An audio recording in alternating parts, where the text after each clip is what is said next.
did he get there? They fly. Okay, that makes sense then. Birds have wings, they can get on them.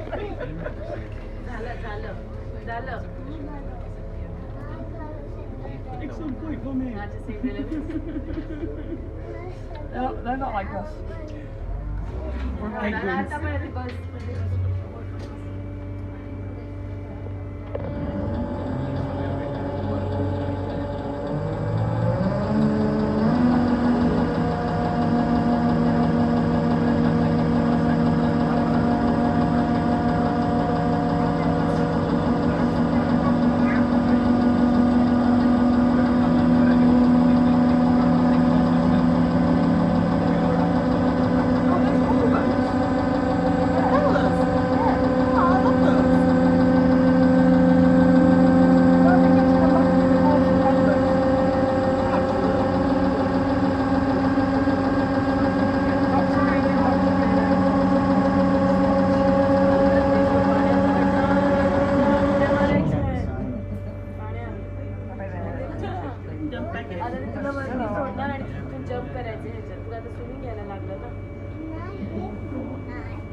It's getting warm in here. Make up your mind, brother.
Their tyres in place, which makes sense. We don't fall off, we get Right, quick, get out in the front now. I would. Make like a mermaid. Go on. Here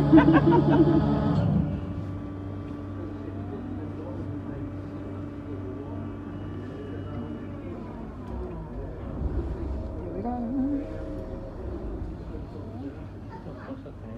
Mucho cuidado lo que haces con los ojos, porque te puedes sacar de eso.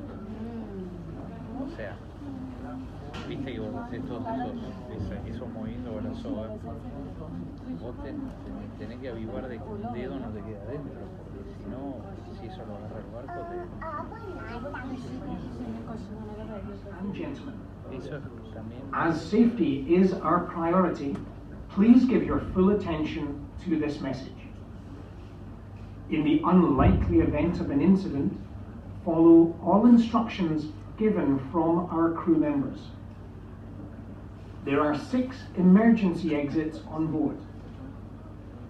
These exits are located at the 2 main doors in the centre and 2 at the rear of the cabin either side. Our secondary exits are located at the front and the rear of the cabin. Thank you for your attention and enjoy the tour.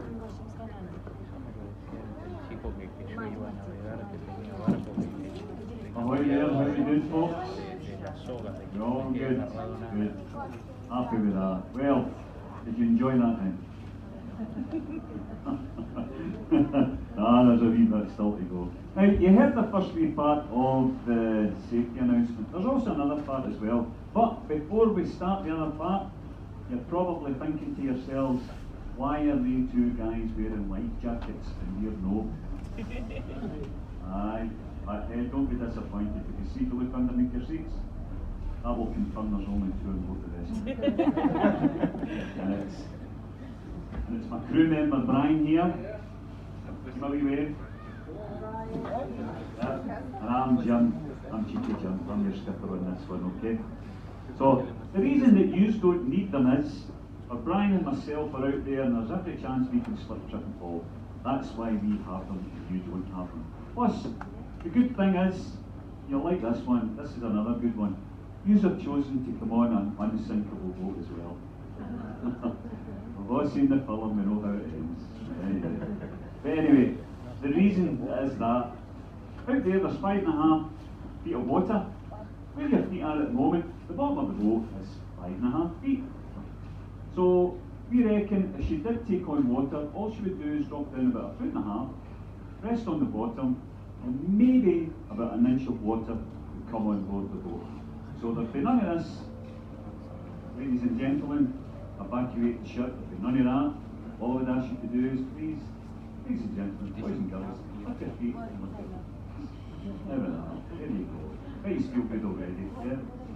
Now, on the other hand, say we do have a mechanical fault or an electrical problem with the boat, then we need to get the boat over to the site as quick as we can. Now, this is where it gets tricky. The first two people off the boat will be, you've guessed it, Brian and myself. Like that's to tie the boat up. Once we've got the boat tied up, then we'll get you off in an orderly fashion. And this is the most important part of all. When you are getting off the boat, please get off the side or tied up on. I'll let you think about it. Now, if you go off on the other side, round about this time of year, they duke for apples. Well, we're no duking for apples, okay? Well, it's easier to count heads on the land than it is in the water. Okay? Now, that's that all passed. Now we can talk about the trip. As you can see, the boat is going in the forward direction. If it was going in the other direction, that would be the reverse direction. It's funny how I've got to explain this. I used to be able to just jump on board and say things like, the wheel can swing both ways. And you can't say that now, so I've got to explain it before us again. Okay? So, as you can see, we're heading up. There's an aqueduct up there. You'll go up there, join up with the aqueduct, you sail along the aqueduct, through the Rock Castle Tunnel, which takes you underneath the Antonine Wall, spin round about the South Basin, where you'll see the two large locks that take you all the way to Edinburgh. And that's the Union Canal up there. So we spin round about, come back through, back onto the gondola, and in between that we've got a really, really good audio that plays away. Very interesting facts and figures and wee stories about it. So really good listen. And at the end of it, if you guys aren't too sure on things, just ask Brian and myself, and we'll do our very best to answer any of your questions. Just to let you know, we've never been beaten a question yet, but the simple fact is, if we can't answer it, we're just making it up anyways, okay? I'm only kidding. Brian here, Brian is an encyclopedia of knowledge. He's got so much knowledge about the Falkirk Wheel. Even I go to Brian for answers and stuff like that as well. He's really, really good. Hey Brian, aren't you? Yeah? Aye, absolutely spot on. But he does the same to me when he's doing this as well. The two is kind of a share of thoughts. So yeah. But anyway, just sit back, relax. I mean, just get back onto the gondola, I'll come back on board and I'll do my best to point some of the landmarks out. It's very, very good today. We reckon we're seeing up to about 60 and 70 miles. So you're going to see half of central Scotland. It's the narrowest part of Scotland, this area here. When you think of it, the Falkirk Wheel Canal there, it runs for about 39 miles. So from coast to coast, 39 miles. Yeah, that's where the Falkirk Wheel Canal runs. Right, sit back, relax, enjoy. My best army boys, I'll be back.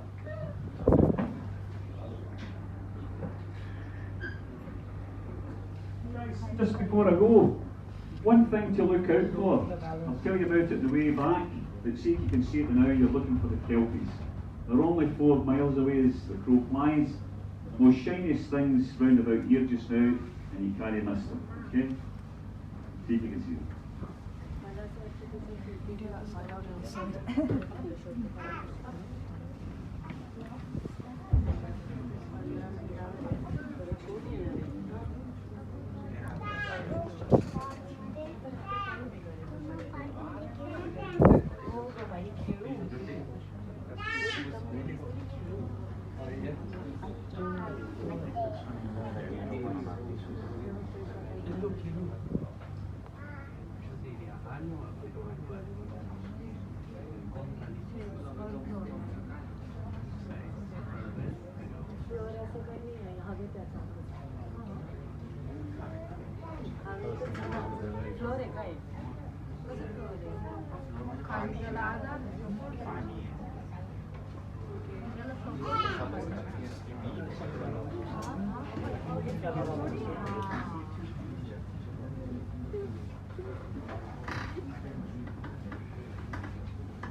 Too much cheese on it.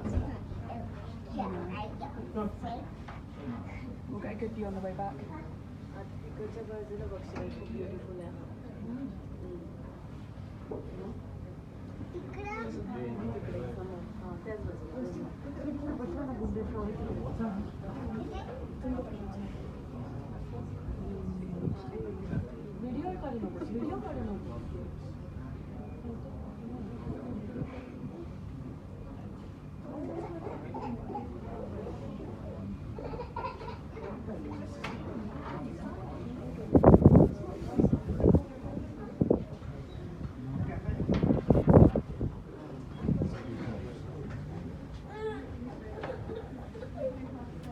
Just realized they actually ran those. They still ran them in the gardens. I just figured they were just for tourists.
Gonna send it to my friends in America.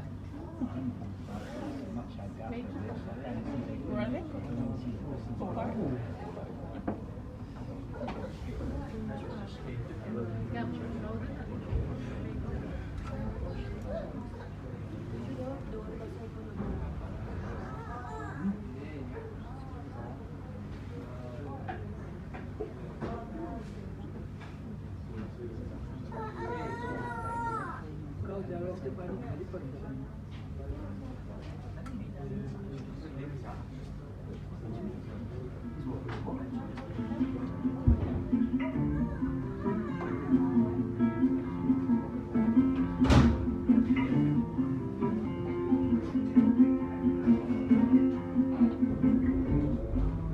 For the next half an hour or so, we'll be up here 27 metres above our starting point on the Forth and Clyde Canal.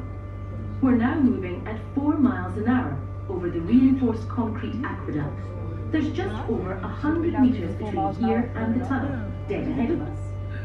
We'll go right through that and turn around before heading back and taking a look at the view that's right behind you now. You might have noticed that there are two tourist boats in service at the Falkirk Wheel, each with slightly strange names. Archimedes and Antonine. Did you see which one you are on today when you got on? Those special names were chosen for a reason. They're both important parts of the wheel's identity. First, Archimedes. He was a scholar and mathematician in ancient Greece who discovered something that's very important for the operation of the wheel. Any floating object displaces its own weight of fluid. Okay, that might need a bit of explanation. Archimedes' principle says that when an object is placed in water, for example the boat you are sitting in now, it displaces its exact own weight in water. The amount of water that moves out of the way to make room for us is equal in weight to the boat itself. That might sound quite simple, but it's actually really important for the smooth operation of the Falkirk Wheel. Each gondola, that's the big tub of water we just travelled up in, holds 250 tons of water.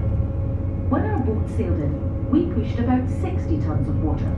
That is the weight of the boat and its fuel and all the people in it, out meaning that the gondola then had 190 tons of water and 60 tons of boat in it. So, the contents of the gondola still weigh 250 tons. The clever part is that the other gondola will also weigh exactly 250 tons as well. We are evenly balanced with them. And that means that it only takes a tiny bit of energy to get us moving around the central core of the wheel. We're balancing each other out. So while you might think it will take a lot of energy to lift 250 tons of steel, water, boat and even you up the 27 meters we just came, it actually took just a small push. About the same amount of energy as boiling 8 electric kettles. That's enough for a cup of tea, each for everyone on the boat. We haven't got time for a cuppa now, but you can get one down at the visitor centre afterwards while you watch the wheel go round again. Another really clever part of the wheel are the cogs. You can't see them as they're inside the workings, but these huge jagged wheels and sensors stop us from tipping over as we move up and down around the wheel. When the designers were putting the plans for the Falkirk Wheel together, they were confident it would work on paper, but they weren't exactly sure. This is the first rotating boat lift in the world after all. So to test their theory out, they built a small-scale model out of Lego to see how it went. Fortunately, the principle worked and the design was commissioned. As we get close to the tunnel ahead, you'll note that we're in a rather charming landscape. At some times of the year, the pool to your left is home to herons. The canal system stretching across Scotland is home to over 30 varieties of aquatic plants, 15 species of mollusks, over 30 types of water flea, and even freshwater sponges. Plus the ducks and swans. It's been known for fish to swim into the gondola at the bottom and travel up to the Union Canal with us. Of course, they displace their own weight too. And there are footpaths here as well, leading up into the woods. You can walk along these later if you like.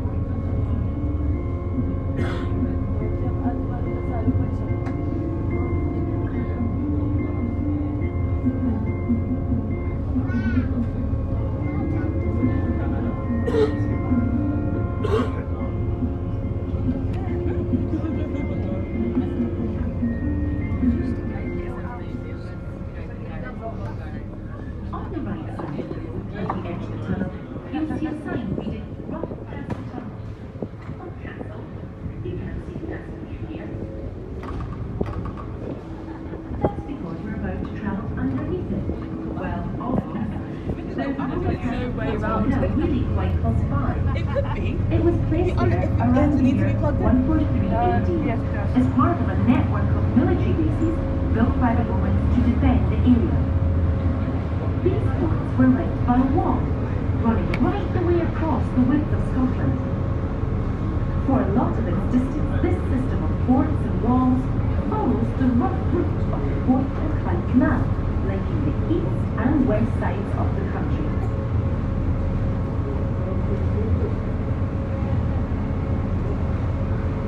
Only the canals were designed to make transport and communication across the country easy. The castle forts were built by the military to control people and keep them out of the northern border of what was then the Roman Empire. Now you'll almost certainly be aware of another Roman emperor, best known for his wall in northern England. The wall above you now wasn't built by Hadrian. It was constructed during the reign of Emperor Antoninus Pius. It's known as the Antonine Wall, and that's the name of our other Roman, Antonine. Skip forward 1600 years, and this landscape, instead of being a conflict zone, was one of rapid industrial expansion.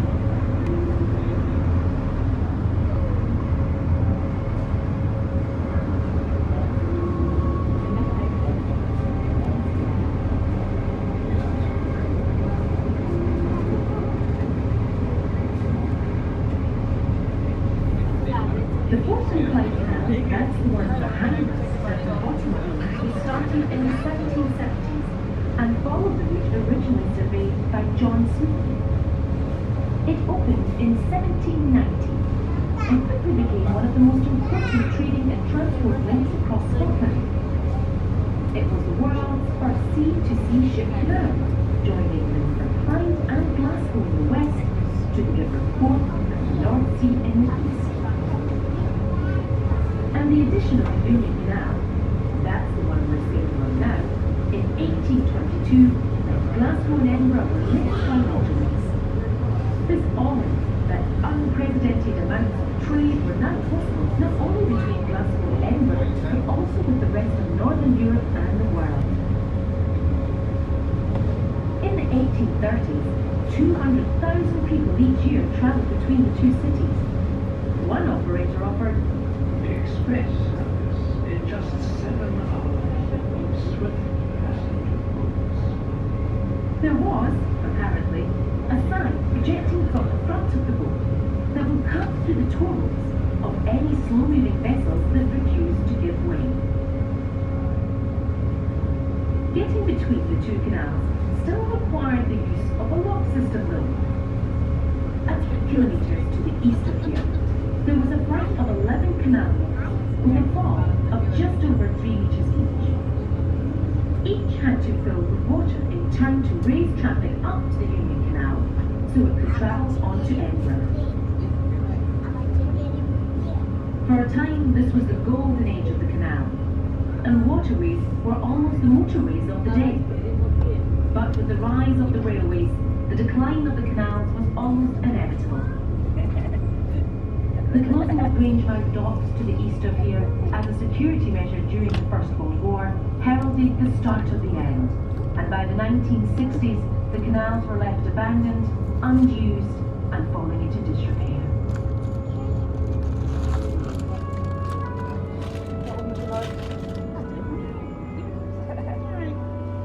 Go for this orangey thing. What?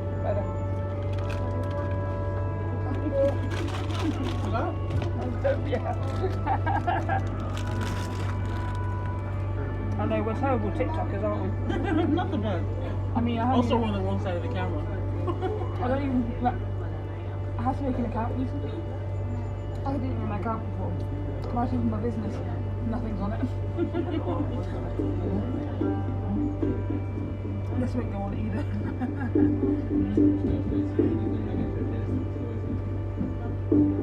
Well, think of something cool you could do real fast. Like the crafts or something.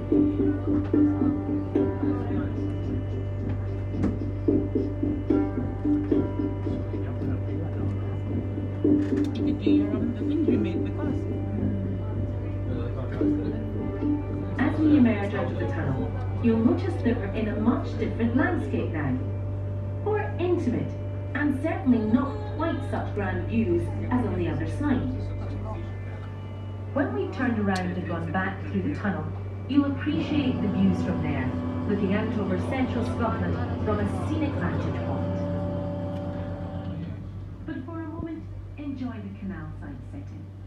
The land around here is stunning and ready for exploration, if you're so inclined. From the visitor centre, there are 3 walks of different lengths exploring this area, including the remains of the Roman fort and the Antonine Wall. Ask for a map in the visitor centre, or you can hire bikes and make your way 6 kilometres east along the canal path to see the Kelpies. 2 majestic 30-metre high sculptures of horse heads rising out of the water. These Celtic water horses are not only a link with the mystical mythology of Scotland, but are also a reminder of the vast numbers of horses who worked on the canals pulling barges for years on end. Today we run our boats on diesel. Compared to days gone by, it means there's no horseways left by the side of the canal towpath anymore. And we can now travel faster and in almost all weathers too. That's Falkirk Wheel. Oh, it's a similar thing. You'll notice 2 more locks here. These take boats to the main level of the Union Canal, another 7 metres up, making the total height above our starting point 35 metres. This then runs as far as Edinburgh, which, if you were to sail there today, would take about 9 or 10 hours. But most people on a pleasure cruise do it over a couple of days. In fact, these locks were installed as part of the renovations to the canal system and the installation of the Falkirk Wheel. The original Union Canal ended some 2 kilometres further on from here, where the flight of 11 locks carried canal traffic up and down between here and the Forth and Clyde Canal below. And from that level, 2 locks up from here, the Union Canal stretches all the way to Edinburgh without a single lock. It's a feat of engineering and construction laid out by the canal's designer Hugh Baird in the 1820s. Despite the canal from Falkirk to Edinburgh being over 50 kilometres long, there is a fault of just 2.5 centimetres between either end, all designed out of computer. It's important to remember that we're on part of a canal network that stretches right across Scotland. And in recent years it's been growing in popularity, thanks in part to projects like the Falkirk Wheel. But there's also been a rise in the appetite from the public for enjoying our historic waterways. There are 22 million visitors a year to our canal, with people enjoying the towpaths, walkers, joggers and cyclists alike. On the water, people enjoy canoeing and kayaking, and canal boat holidays are increasingly popular. Welcome on board.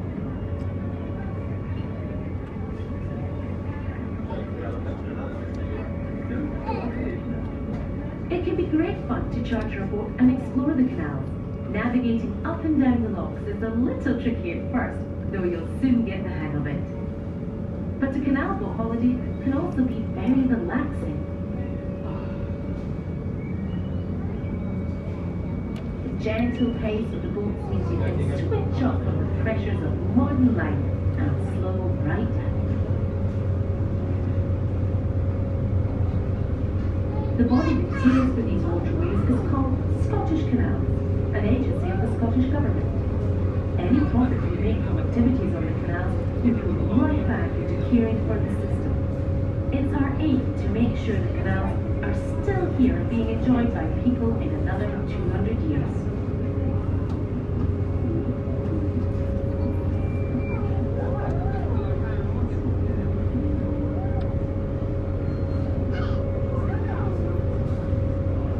The tunnel in front of you now, you'll remember it runs under the Antonine Wall, is another part of what makes this place special. It might look just like any other tunnel, but it had to be excavated with utmost care so as not to disturb the archaeological remains above. And it has a concrete base so as not to damage the old mine workings beneath. It's precision engineering.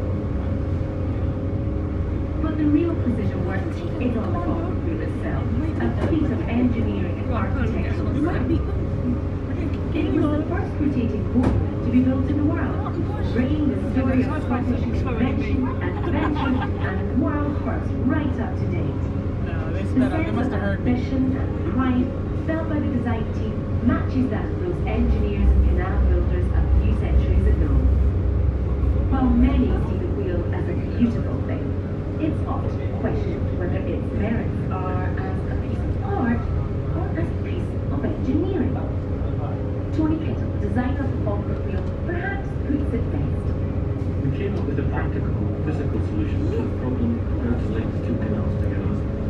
But we were driven by both the practical and the aesthetic. We wanted to create something sculptural that would give a sense of movement and rotation. Our wheel has some of the enduring qualities of a timepiece, precision engineering and intrinsic beauty, metal curves and movement in one composition.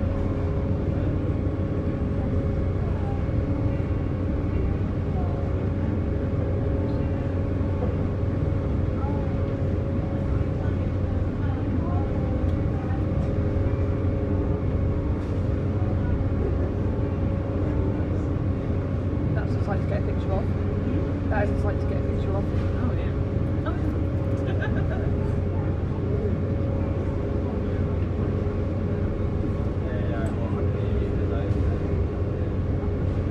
You might wonder why we went to the trouble of creating the Falkirk Wheel. You'll remember that the two canals had fallen into a state of disrepair in the late 20th century, and they weren't used for transporting goods or people anymore. It might have been easier just to fill the canals in and forget about them altogether.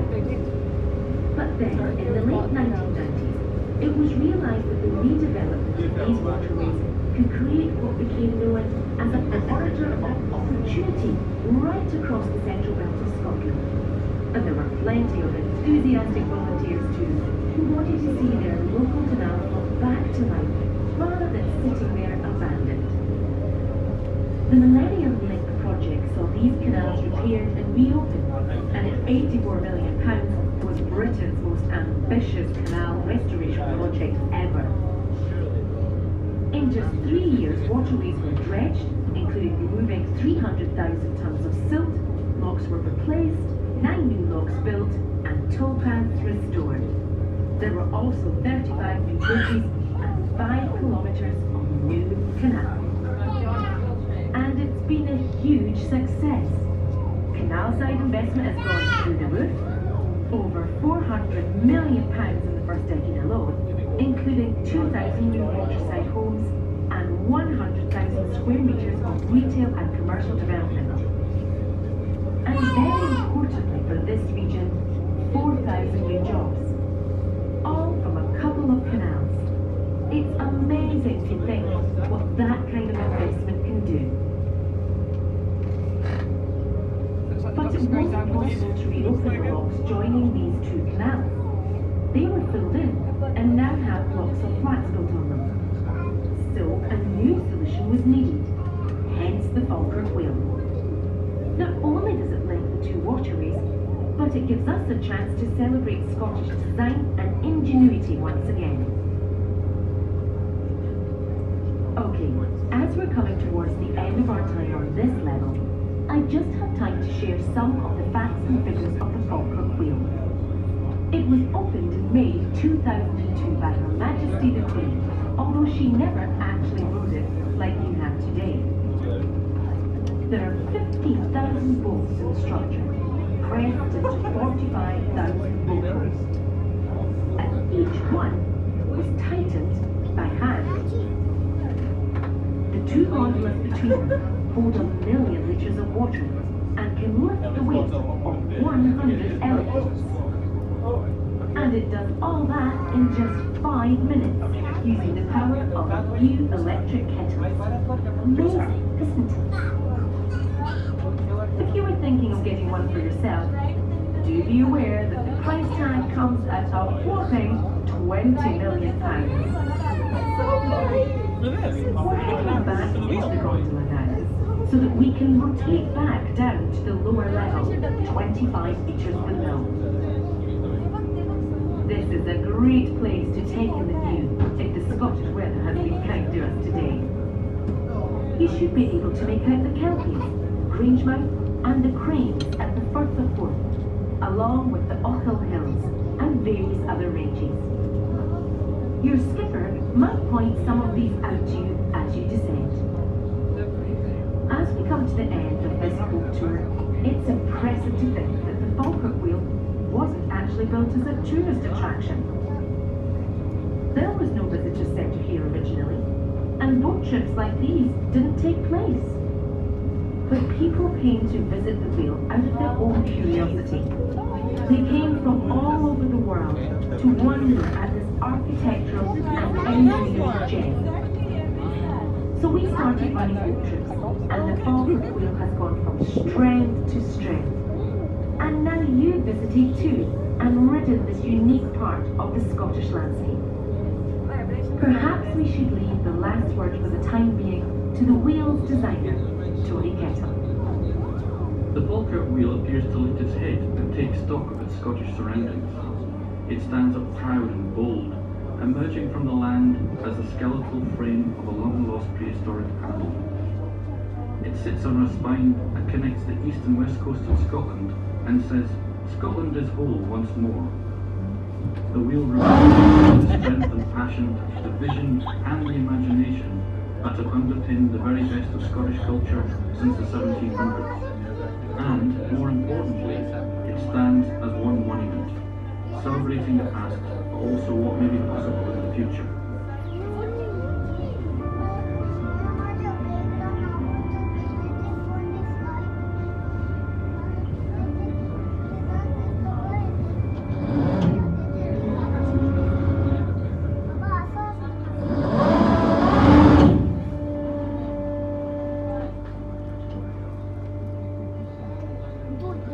I still haven't seen the Kelpies.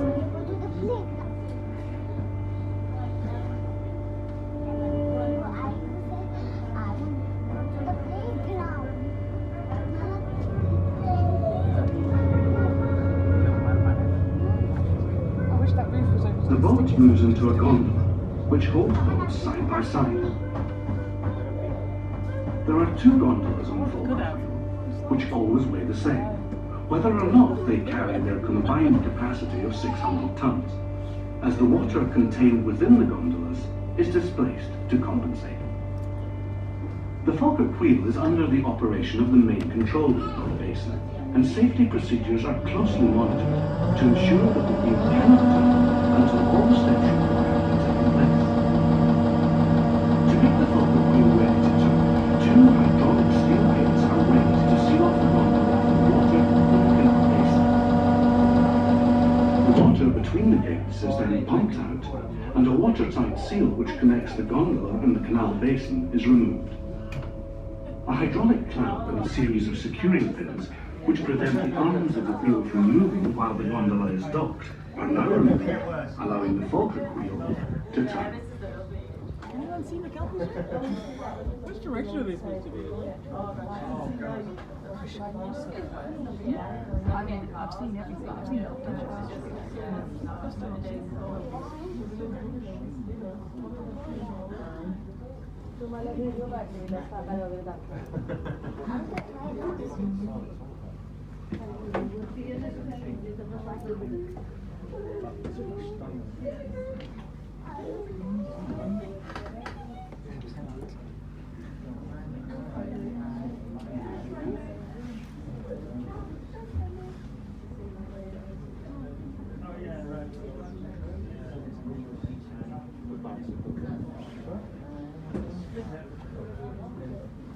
First, let me go to the button, then I will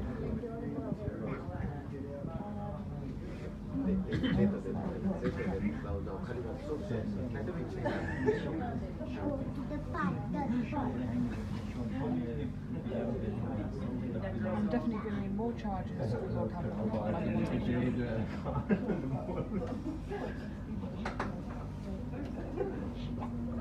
I need a new phone. I'm gonna have to do it this month. No, next month. Putting it off as long as possible. I hate Photoshop. It's always so disappointing.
Trying to push the master charge out of it.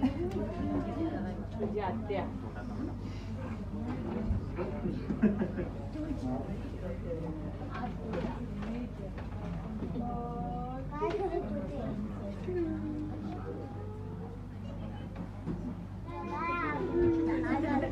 I don't know why I'm doing that, but I could just do. Yeah. Seriously.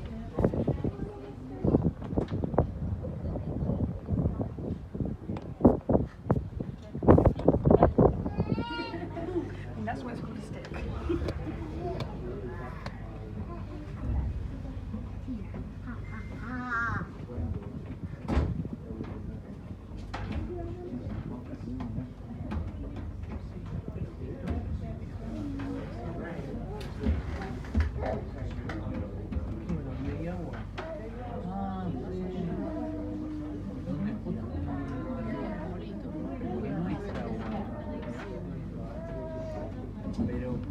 Hi there folks, how was that for you? Yeah, nice and relaxing, eh? Who fell asleep? Fuck, yours two drank the bowl. Yeah, now, what can we see? Did we all see the kelpies then? No. Everybody see the kelpies? No. No? Okay. Now, What?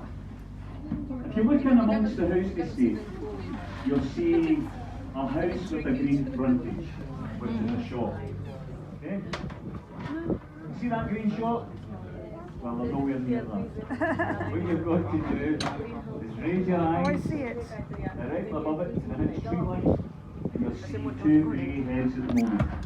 Sun's just starting to shine on them again. And that's the kelpies, Duke and Bar. 32 metres tall. Yeah, you'll see them.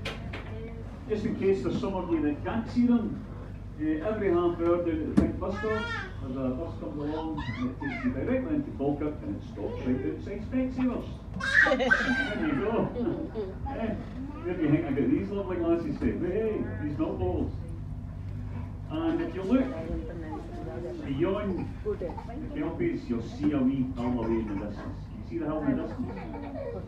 Believe it or not, that's about 60 miles away. That's a wee place out there called Cowden. Out there. Just to the right hand side of that wee hill, you'll see two white, big massive tanks out there. And that's a petrochemical plant out there. That's called Mossmore petrochemical plant. And if you bring your eyes back to the kelpies, to the right hand side, you will see lots of chimneys and cooling towers. And that's the petrochemical plant in Greentown. Very, very busy place. Used to be owned by pt1, ICI, and now the owner is Ineos. What about Ineos? Ineos own that petrochemical plant. Believe it or not, there's a petrol station right outside the main gates, and you wouldn't believe it, but it's probably the nearest one in Scotland. And they make the stuff. You couldn't write it. Now, if you Go further to the right, so go past the petrochemical plant, further to the right, and you'll see high-rise flats. Can you see the high-rise flats? You look at the very, very top one to the left-hand side, you'll just see Brian's granny put the dirt on, okay? Then, come to the left-hand side here, look out the left, just above the trees, you'll see a wee village out there. I call it Brigadoon.